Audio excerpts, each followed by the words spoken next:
Buenas tardes. En el día de hoy vamos a hablar de un tema que es de vital importancia para todos los países, sobre todo los países más endeudados del mundo. Fíjense, nada más les voy a dar una lista de los 5 países que, de acuerdo al Fondo Monetario Internacional, a la última lista del Fondo Monetario Internacional, su deuda en relación con su Producto Interno Bruto son los más, los más calificados en cuanto a deuda. En el primer lugar está Japón, que tiene 262,49% del Producto Interno Bruto de Japón. Fíjense ese número. Después le sigue Venezuela, nuestra Venezuela, que tiene 240% del Producto Interno Bruto en deuda externa, en deuda pública. Y así le sigue Grecia, que tiene casi alrededor de 200%.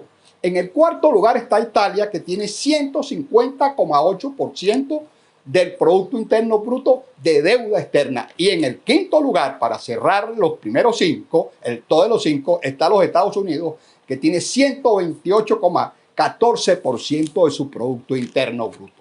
¿Por qué se toma esa relación? Porque se entiende que el Producto Interno Bruto es la relación más exacta que puede existir sobre los ingresos, vamos a decir así, que tiene un país.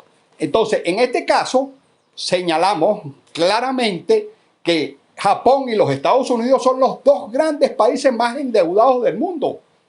La deuda de los Estados Unidos llega a 32 billones de dólares norteamericanos. Si hablamos en términos de la nomenclatura norteamericana, son 32 trillones de dólares de deuda, una deuda interminable. Y en el caso de Japón, Japón tiene una deuda de más de 9 billones de dólares, es decir, más de 9 trillones de dólares. Para que se entienda claramente, porque los números son tan grandes que muchas veces la gente tiene una confusión en lo que es el trillón y lo que es el billón, que para los efectos viene siendo casi lo mismo. Son 32 trillones, significa 32 millones de dólares de deudas. Esa es una deuda impagable, incluso para los Estados Unidos de Norteamérica, que es la que tiene la maquinita de hacer dinero.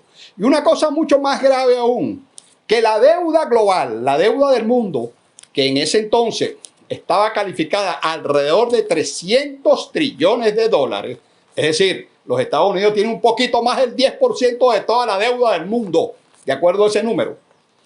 300 trillones de dólares, es decir, 300 millones de dólares de deuda.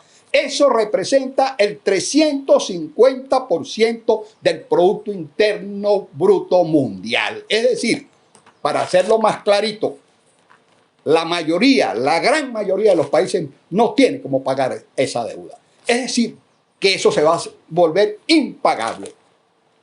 Entonces, tenemos un problema en ciernes. ¿Y cuáles son los grandes problemas que tienen los países cuando tienen una deuda alta?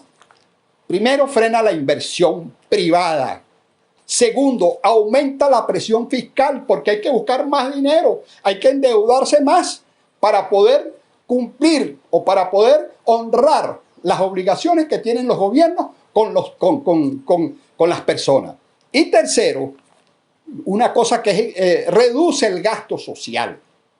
Entonces, es una cosa verdaderamente que le afecta de alguna manera cómo manejar los gobiernos precisamente ese esquema de poder honrar los compromisos con sus ciudadanos.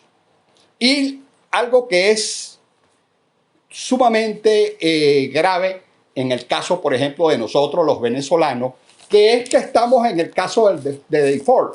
Es decir, tenemos un impago de la deuda. Eso implica que estamos excluidos de la economía internacional al tener ese impago por efectos de las medidas altamente sancionatorias que los Estados Unidos con su corte han infligido sobre Venezuela. Entonces eso generó precisamente esta cuestión de default que fue tremendo. Y el impago produce alta inflación e incluso hiperinflación. Ya eso lo tenemos. Esa es una consecuencia. Y además de esto, la pérdida de la confianza de los inversores, tanto nacionales como extranjeros. el flujo de capitales para futuras inversiones queda totalmente reducido. Entonces, ese es el gran problema que tenemos nosotros los venezolanos. Aparte de que tenemos una deuda grande en relación a nuestro Producto Interno Bruto en el segundo lugar, tenemos el problema del default y genera precisamente un impacto enorme en la economía venezolana por todas las razones arriba explicadas. Muchas gracias por atenderme y en el próximo programa seguiremos detallando claramente esta situación.